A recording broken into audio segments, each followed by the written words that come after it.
Le serpent que j'ai le plaisir de vous présenter actuellement est un Thamnophis eques quitseoensis.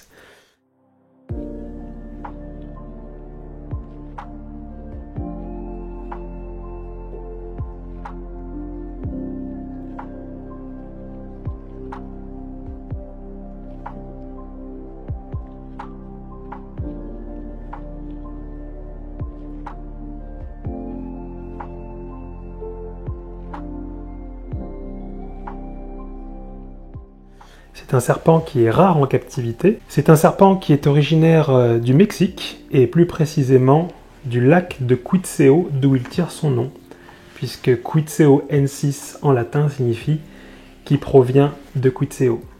On trouve ce serpent uniquement autour de ce lac, ce qui en fait des animaux rares en captivité. La zone de répartition géographique et le biotope naturel de ces serpents est déjà extraordinaire en soi. Ces derniers ne sont pas endémiques d'un continent, d'un pays ou même d'une région. Non, non, ils sont endémiques d'un lac, un seul lac, le lac de Quitseo. Alors ce lac, bien sûr, ce n'est pas n'importe lequel. C'est le deuxième plus grand lac d'eau douce du Mexique, dans l'état de Michoacán, à 300 km à l'ouest de Mexico. Fait marquant, ce lac est dit astatique, ce qui signifie que le niveau d'eau et de facto la taille du lac fluctue au gré des saisons.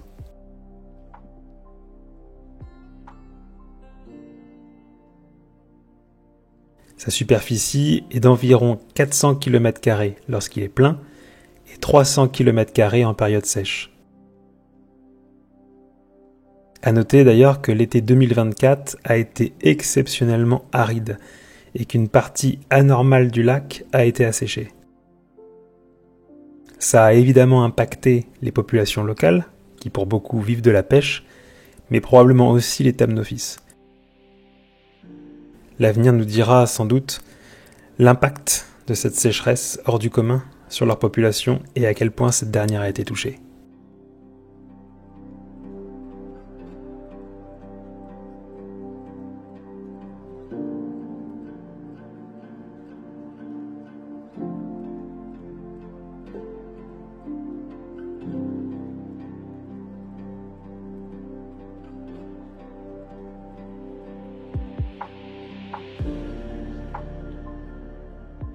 L'individu que je vous présente actuellement est un jeune mâle, âgé de 2 ans. Il mesure environ 60-70 cm et sa taille ne variera pas énormément.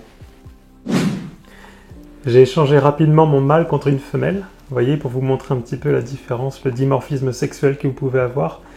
Les femelles sont bien sûr bien plus imposantes. Il y a encore le spécimen que vous avez ici, qui est une femelle de 3 ans et demi, n'est pas un spécimen à la taille si massive que cela. Les femelles peuvent être encore plus grosses et mesurer jusqu'à environ 1,40 m et présenter vraiment un joli gabarit.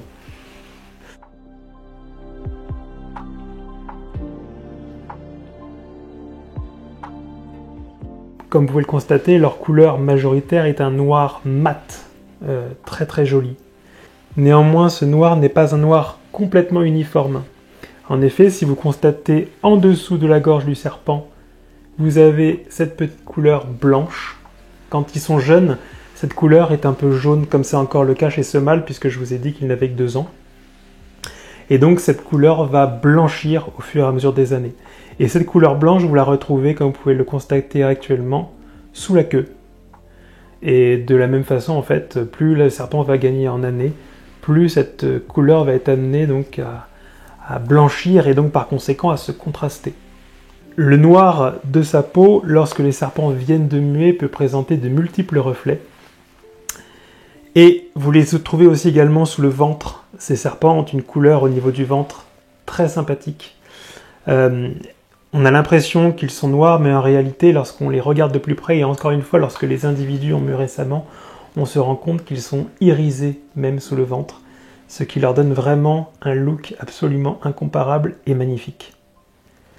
Enfin, vous ne manquerez pas de noter, dernier détail qui a son importance, c'est cette langue rouge et noire, rouge à sa base et noir à son extrémité.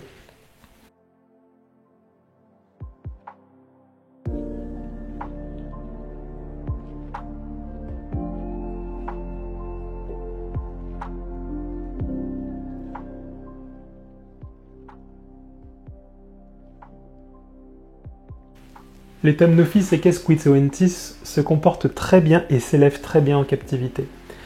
Ce sont des serpents qui, comme beaucoup de Thamnophis, apprécient de vivre en groupe.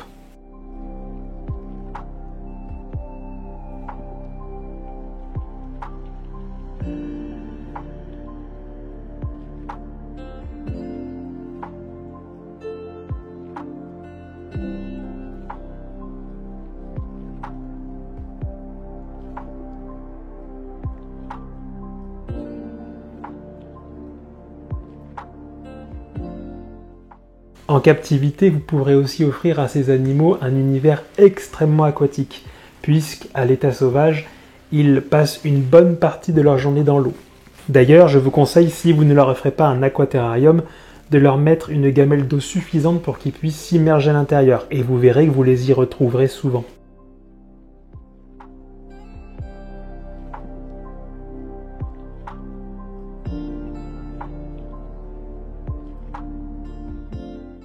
Il sera également important de leur offrir des cachettes, comme pour tous les serpents, mais aussi de quoi grimper. En effet, je vous rappelle que Thamnophis signifie serpent, des buissons, des arbustes, et les Thamnophis equus n'échappent pas à la règle. Si vous leur offrez de quoi escalader, vous êtes sûr de les retrouver en train de crapahuter.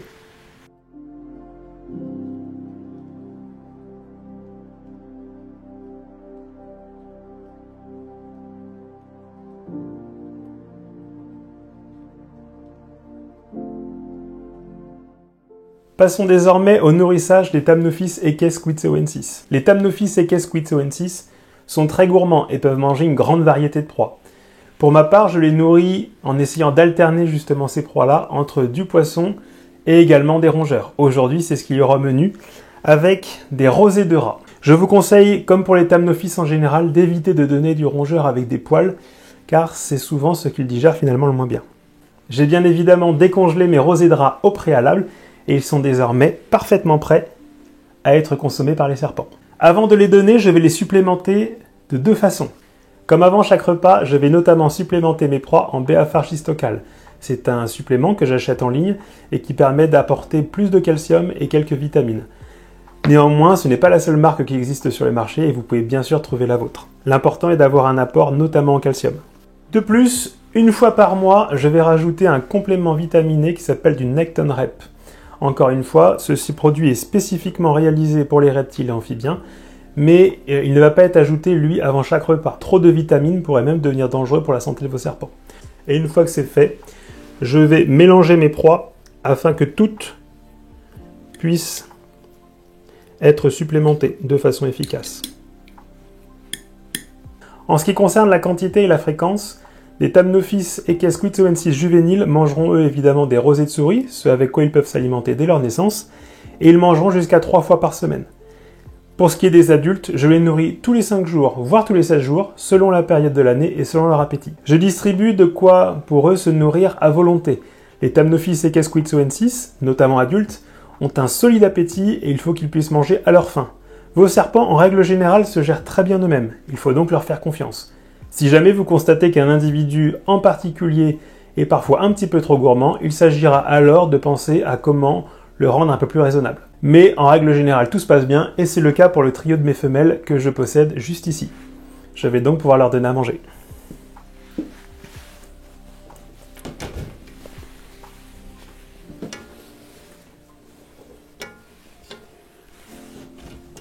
N'oubliez pas de laisser vos serpents manger tranquillement. Vous pouvez bien entendu les regarder, mais en aucun cas interagir de trop près avec eux durant le moment du repas. Le moment du repas, c'est comme pour nous, c'est un moment de calme et où on a envie de se concentrer sur ce qu'on a mangé et non pas surveiller ce qui se passe derrière la vitre. Voilà. Bon appétit désormais à vos serpents. Vous connaissez les bases pour nourrir vos Thamnophis equus.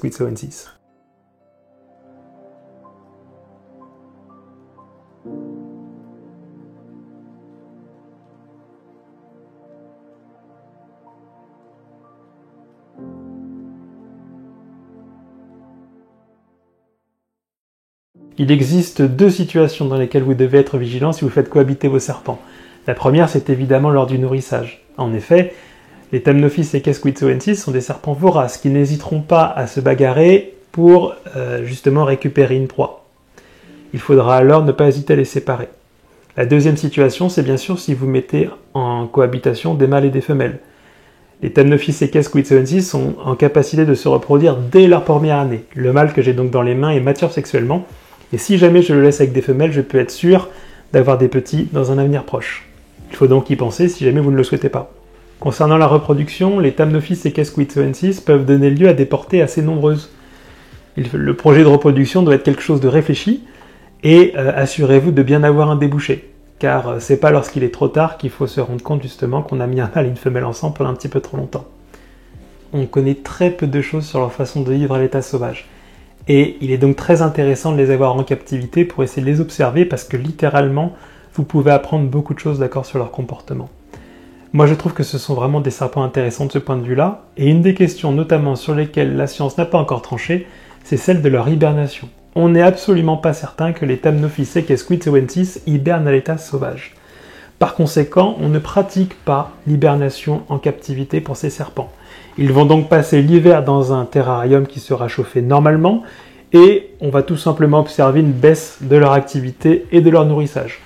Néanmoins, ils ne s'arrêtent jamais vraiment complètement, et donc ces serpents, on va continuer à les nourrir durant l'hiver.